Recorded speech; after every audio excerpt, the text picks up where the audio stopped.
When you come together with anyone in thought or in word or in an experience, in conversation, in co-creation, it's all about you and what's going on with you. And of course, it's about the others and what's going on with them, over which you have no control. Yeah, you have no control, but you have complete control about your contribution to the moment in time blending.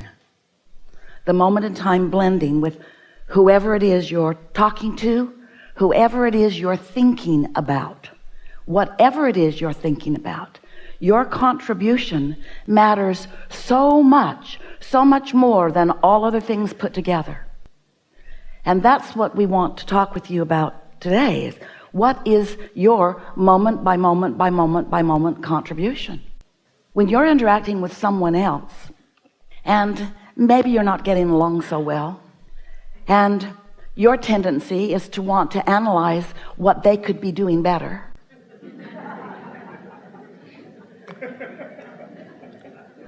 we want you to think about what you could be doing to feel better about this, because you know what? It isn't even about what they're doing or what they're saying or what they're thinking. It's about what you're thinking about what they're thinking. It's about what you have decided to make your vibrational point of rendezvous. Now, law of attraction is doing the rendezvousing. Law of attraction is taking all active vibrations and managing them to perfection.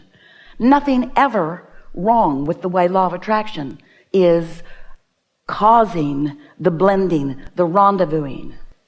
But you have control that you don't exercise because you are, we love you so much, more observant than you are caring about what you are offering vibrationally.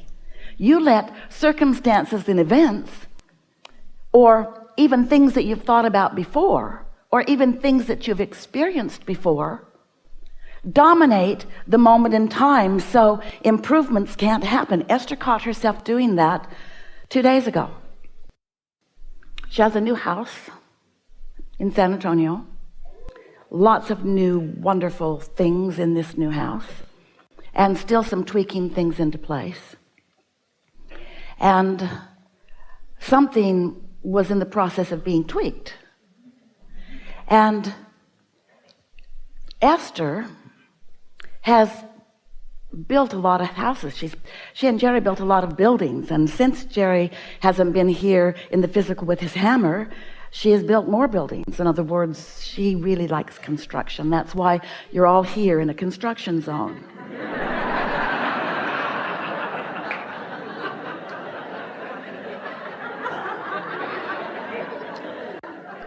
We're not kidding. So Esther is explaining to a man who's trying to adjust something in her new house, and she realized that because she's had experiences like that before, she was having a difficult time just expecting it to go easily along, because she knows how that usually goes. So she wanted to explain to him, you know, my experience has been. And he's looking at her, thinking about what her experience may have been. He trusts her. She's not making things up. But he just wanted to do what needed to be done now. And while he doesn't understand about what Abraham teaches, and he doesn't really understand about law of attraction, and he never has given a thought to vibration or what's active in a moment in time, he was not comfortable with Esther wanting to bring past bad experiences into this moment in time. Why would you do that? Because I'm smart. And I have had experiences, and most important, I'm wanting to prevent the next moment from having problems that other moments have had. I'm trying to protect my new moment from things that other moments have had by activating the things that have gone wrong in other moments. Alrighty then. So Esther's catching herself in the middle of it and laughing right out loud at herself and at her tendency to keep telling it like it is or keep telling it like it has been, instead of just letting each moment be fresh and new and free of obstacles of the past. Well, that made her think all night long about the seeming contradiction of the value of past experience and the knowledge that it gives me, and the freshness of the now, where I don't muck it up with past experiences that I don't want to repeat. How far do you go? How much do you use your past experience in this now moment? And we say, use every past experience that felt triumphant, that felt exhilarating, that felt satisfying, and do not activate any of them that bring into the conversation frustration or worry. That's your rule of thumb. You cannot separate your past from your present, from your future well at all. No one can. You just cannot blur those lines well enough to really be only in the now, because here's now again, here's now again, here's now again. It's now and then it's more. It's now and then it's more. It was then and now it's now and now it's more. This moving through time, this becoming, this evolution is happening very, very rapidly. And so it's normal for you to want what you've learned to be part of the equation. Just don't get carried away with it. And you might ask yourself, this is what Esther came to that night. You might ask yourself, why do I feel a need to say this? Why am I saying it? Why am I saying it? Am I trying to protect my future experience from something unwanted? That's not a good reason. Am I trying to show off? Am I trying to assert my intelligence into the situation? Nothing wrong with that, unless you're intelligent about things you don't want. We want to awaken within you your realization of your vibrational contribution to every moment in time. We want you to find the balance between the desire that life has caused you to focus into place and the open valve, so to speak, which is the conduit between you and the energy that creates worlds. It's like a pipeline where the energy that creates worlds flows through you toward whatever it is you're asking for. And the balance of your asking and your allowing of that energy to flow is really an important thing for you to consider. We want to talk to you about it in a way that might feel a little new to you, because it's that balance of desire and belief that equals not only what happens and how it happens, but how it feels while it's happening. In other words, everything that you feel, all of the emotions that you live, in other words, what your life feels like to you and what your life looks like as it unfolds, is all about the factors, these simple factors of what life has caused you to ask for now and how open you are about letting it flow. So always when Esther has a new experience, we use the analogies of her life because they are so pertinent to her and usually to you as well. So we're going to tell you a few things that are going to awaken in you some things that you might be doing too. So in Esther's new house, it's quite big, far bigger than one person needs, but not one bit bigger than one person wants.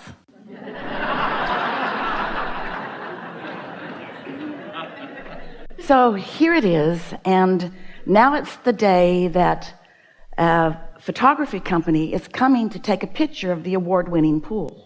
It has a fire feature. Push a button and fire happens. Esther was very eager. She had not seen the fire yet. She was standing inside. She took her place inside her living room, looking out across the pool. And when the fire came on, it was beautiful, but it made a sound in the attic, a sort of howling sound. Well, when something howls, there's usually something wrong. So she went outside and she said, might want to turn that off. I think the house is going to blow up. I don't know what's happening, but maybe somebody wants to go up in the attic and see. So someone went up in the attic and the gas line was straining. It was obvious. Well, that was not pleasing. And so the contractor came, a lot of people came, and began speculating what was going on. But the general consensus was there was not enough gas going to that fire feature. It wanted more than the pipeline could provide. So it was asking for more. So Esther is just thinking, you guys are stupid. You should have thought that through. There are calculations. This many things needs this much gas, and those pipelines need to be this big, and so forth.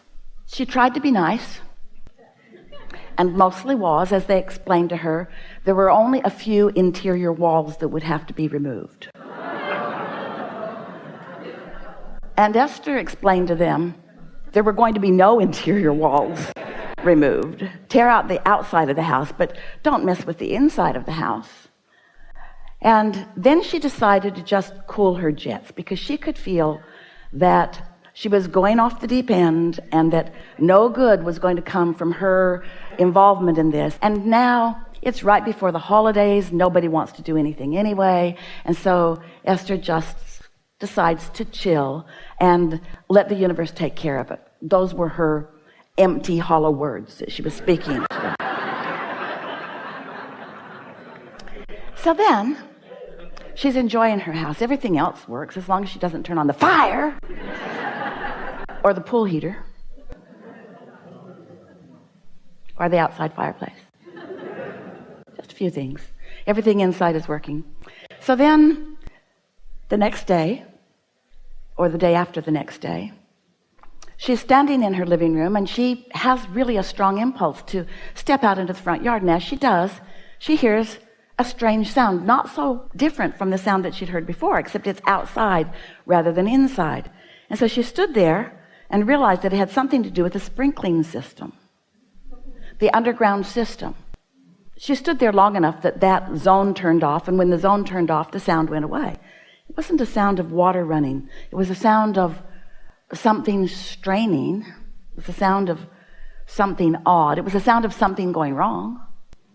So she called and left a message, and then didn't worry about it. It's winter. Nothing really needs water out there anyway.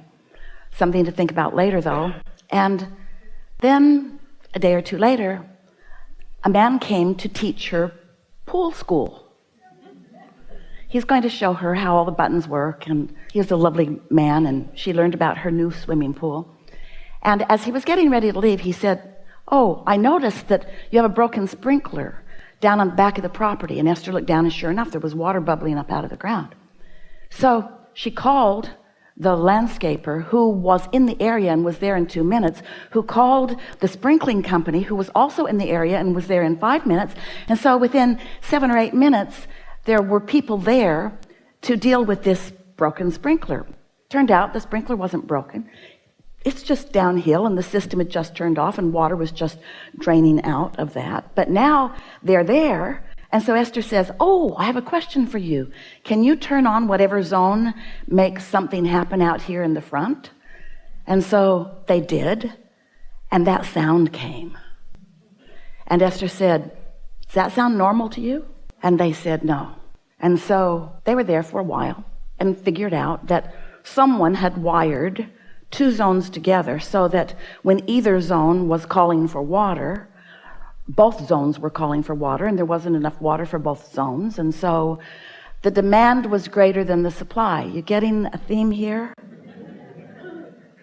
The demand is greater than the supply. What does that mean to you in terms of creating? Well, it meant something to Esther.